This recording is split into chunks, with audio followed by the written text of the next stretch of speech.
Salve, salve! Tirem as crianças da internet, porque está começando mais um vídeo do canal Crimes e Mistérios. O meu nome é Gabriel e sejam muito bem-vindos de volta. E hoje a gente vai trazer a segunda e última parte do caso Candice Fonagy, a história de um homem que, para escapar da punição pelos seus crimes, usou de um recurso nunca visto antes. Voltemos aos fatos.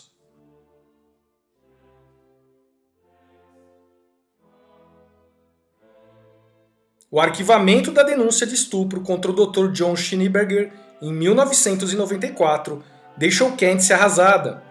Mais uma vez, a evidência de DNA tinha provado que ela estava errada, mesmo diante de sua convicção sobre o que tinha acontecido naquela noite no hospital. A cidade não perdoou. Lisa, a esposa de John, dizia abertamente que Candice era uma garimpeira oportunista. No fim, era a palavra de uma jovem mãe solteira contra a de um pai de 4 filhos e um médico reverenciado na comunidade. Com tantas pessoas julgando Candice por acusar John, ela não se sentia mais bem-vinda em Kipling. Ela pegou a filha, deixou a cidade em que nasceu e cresceu e se mudou para Regina, a 2 horas dali. Candice tentou continuar com sua vida, mas não conseguia deixar de se martirizar pelo fato de John ter escapado impune da agressão sexual. Ela estava com medo de que ele pudesse machucar outra pessoa. Por fim, decidida, Candice resolveu agir. Com o intermédio de seu advogado, ela contratou um detetive particular para reinvestigar o caso. Larry O'Brien, o detetive em questão, era um policial aposentado com 25 anos de experiência na resolução de crimes. Após seu primeiro encontro com Candice, ele acreditou que ela estava dizendo a verdade e concordou que algo nos testes de DNA de John não parecia certo. Ele sabia que precisava encontrar outra maneira de provar que o médico era culpado. Em outras palavras, outra maneira de obter o seu DNA. A primeira tentativa de Larry foi bastante astuta. Ele enviou um assistente para o consultório de John sob o pretexto de trabalhar para uma estação de rádio local. O assistente convenceu o médico a entrar em um concurso falso e colocar sua inscrição em um envelope. John lambeu o envelope, o fechou e o devolveu. Esse plano, no entanto, se revelaria frustrado mais tarde, já que o envelope acabou contaminado com o DNA de outras pessoas. Enquanto isso, em Kipling, a cidade que Candice tinha abandonado, as fofocas corriam solta. A faxineira da família Schneeberger conhecia os pais de Candice e contou a Lisa que os Fonagy tinham contratado um investigador particular para reinvestigar o caso. Ao saber que Candice não havia desistido de acusar seu marido, Lisa ficou furiosa. Dentro de uma semana, os pais de Candice receberam uma carta dizendo que eles não eram mais bem-vindos ao Kipling Medical Center. Em uma cidade com apenas 2 médicos, ter o acesso negado ao centro médico era um grande problema. Se ficassem doentes, teriam que procurar ajuda profissional fora de Kipling.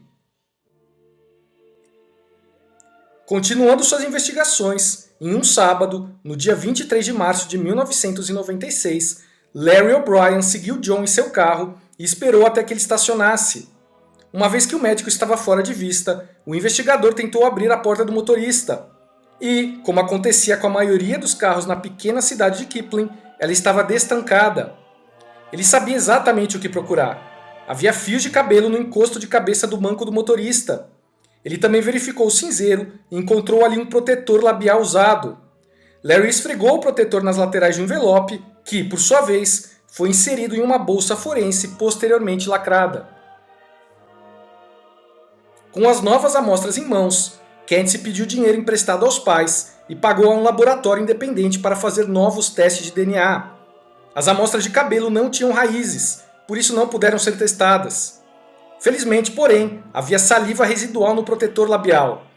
Depois de 2 semanas, os resultados chegaram. O DNA não correspondia à amostra de sangue de John. No entanto, era compatível com o sêmen encontrado na calcinha de Candice. O que Candice sabia o tempo todo tinha sido finalmente comprovado. Foi John quem a estuprou. No entanto, a luta estava longe de terminar. Como não foi possível provar conclusivamente que John foi a única pessoa que usou o protetor labial, e como o detetive particular invadiu seu carro para obter provas, as evidências não seriam admissíveis no tribunal. Ainda assim, o detetive apresentou as provas à polícia, na esperança de que os novos achados fizessem o caso ser reaberto. Os policiais notificaram John sobre as novas evidências e solicitaram uma terceira colheita de sangue. No dia 20 de novembro de 1996, John se submeteu a um novo exame, com a polícia acompanhando e registrando todo o procedimento. Quando a enfermeira quis furar seu dedo, o médico recusou e disse que ele tinha uma condição que causaria hematomas graves se o sangue fosse retirado de suas mãos. Ele apresentou o braço e uma amostra de sangue ali foi colhida. Na gravação do vídeo, feita pela polícia durante a colheita da amostra, é possível ouvir a enfermeira dizendo ter achado estranho que o sangue que tinha acabado de retirar do braço esquerdo do médico de alguma forma não parecesse fresco. Era marrom escuro, como se fosse velho. No laboratório, os técnicos concluíram que a amostra era de baixa qualidade e que não poderia ser testada adequadamente. Como não havia mandado judicial para a colheita, John simplesmente se recusou a se submeter novamente ao procedimento e a polícia nada pôde fazer a respeito. Para Candice, restava apenas entrar com uma ação civil contra o médico e denunciá-lo ao conselho médico local. Entretanto, nenhuma das duas iniciativas resultou em qualquer punição a John.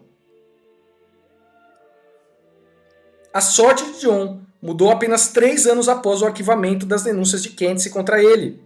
No dia 25 de abril de 1997, a filha do primeiro casamento de Lisa, uma adolescente de 15 anos de idade, contou à mãe uma história sinistra.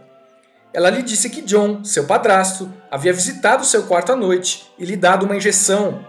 Quando ela acordou, havia uma embalagem de preservativos em sua cama. Ela levou sua mãe para seu quarto para mostrar a ela a embalagem como prova. Lisa ficou horrorizada e perguntou à filha se isso já havia acontecido antes. A filha disse que não era a primeira vez. Lisa então lembrou de uma manhã em que sua filha tinha acordado em lágrimas e grogue. Ela disse à mãe que seu padrasto havia injetado algo nela no meio da noite. Quando Lisa perguntou ao marido sobre isso, ele admitiu, dizendo que a menina estava tossindo e que ele havia dado algo para ajudá-la a dormir. Lisa não havia ouvido nenhuma tosse, mas não pensou 2 vezes. Afinal, era ele o médico. No mesmo dia, Lisa entrou no escritório do marido e começou a vasculhar o local. A busca se revelou frutífera. Ela acabou encontrando seringas, preservativos e sedativos, incluindo Vercid, escondidos em uma prateleira alta. Era a prova de que ela precisava. Nunca em seus piores pesadelos, Lisa teria sido capaz de imaginar que o amor de sua vida, o pai e padrasto dedicado, era, de fato, um predador sexual.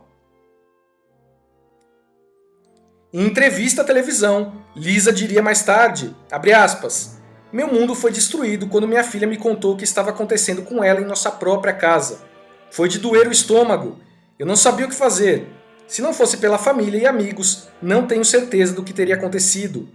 Ainda me culpo. Talvez, se eu tivesse acreditado em Candice, nada disso teria acontecido com minha filha. Fecha aspas.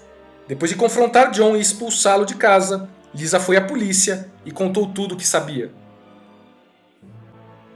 Mediante um mandado judicial, uma 4ª colheita para análise de DNA foi agendada. Desta vez, a polícia colheu amostras de cabelo, saliva e sangue. O sangue, a contragosto de John, foi retirado de seu dedo.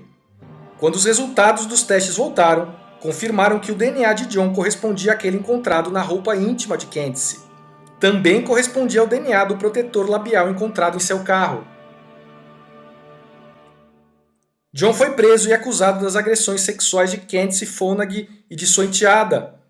John implorou para que Lisa o apoiasse e jurou a ela que ele era inocente. Lisa, entretanto, ficou o tempo todo ao lado da filha. O julgamento de John começou em 1999. O médico, a princípio, negou todas as acusações. Ele alegou acreditar que Candice havia invadido sua casa, roubado um preservativo usado de uma lata de lixo no porão e usado sêmen para contaminar a si mesma e as suas roupas. Ele disse que ela queria incriminá-lo para poder chantageá-lo e arrancar seu dinheiro. Quando percebeu o que havia acontecido, tomou medidas drásticas para se defender e proteger sua família e sua posição na comunidade. Entretanto, pressionado diante das inconsistências quanto aos testes de DNA, John foi mudando suas versões e, ao final, desmoronou. ele acabou confessando ter manipulado as colheitas de sangue. Seu plano desesperado começou após o primeiro pedido de uma amostra de sangue em 1992, quando ele então enxertou cirurgicamente um tubo de 15 centímetros cheio de sangue de outro homem em seu próprio braço, correndo ao lado da veia real. Ele adicionou anticoagulantes para que o sangue permanecesse fluido. Quando foi levado ao laboratório da polícia para fazer exames, John manipulou a situação para que o técnico do laboratório tirasse sangue do tubo em vez da veia. Após o teste, ele removeu o tubo. 9 meses depois, para o segundo teste, ele repetiu o procedimento. Em abril de 1996, quando soube que Candice havia contratado o investigador, ele colocou o tubo de volta. Então, quando a enfermeira constatou que achava que o sangue parecia velho, é porque ele já tinha 7 meses de colheita. Ao olhar para a gravação do vídeo, os investigadores puderam ver exatamente como ele manipulou a situação. Ele sempre oferecia o braço esquerdo e sua manga era enrolada logo acima do cotovelo, escondendo a cicatriz de onde ele tinha se cortado para inserir o tubo. Na filmagem, é possível distinguir um breve momento em que se pode vislumbrar a pele levantada em forma de tubo. John essencialmente tinha o sangue de outra pessoa dentro de si. O sangue que ele usou pertencia a um de seus pacientes do sexo masculino, de nome Danny Szabo. Se a polícia tivesse realizado uma varredura em massa de DNA de todos os homens da área, teria verificado que 2 deles partilhavam exatamente do mesmo perfil genético. 7 anos após o estupro, John foi finalmente considerado culpado de agressão sexual, administração de substância nociva e obstrução da justiça. Ele não foi condenado pela agressão sexual de sua enteada, pois não havia provas conclusivas suficientes. Pelos outros crimes, ele foi condenado a 6 anos de prisão. Após o julgamento, Candice deu a seguinte declaração, abre aspas, "Este é um dia glorioso, pelo qual esperei por 7 anos. Espero que ele apodreça, porque é exatamente isso que ele merece, por toda a dor que causou.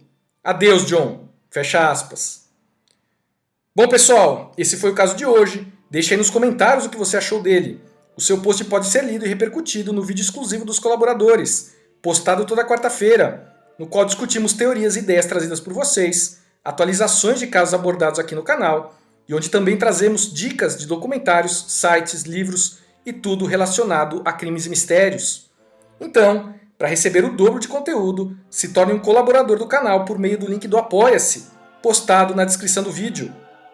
Então é isso, por hoje é só. Um grande abraço e muito obrigado por acompanhar o canal.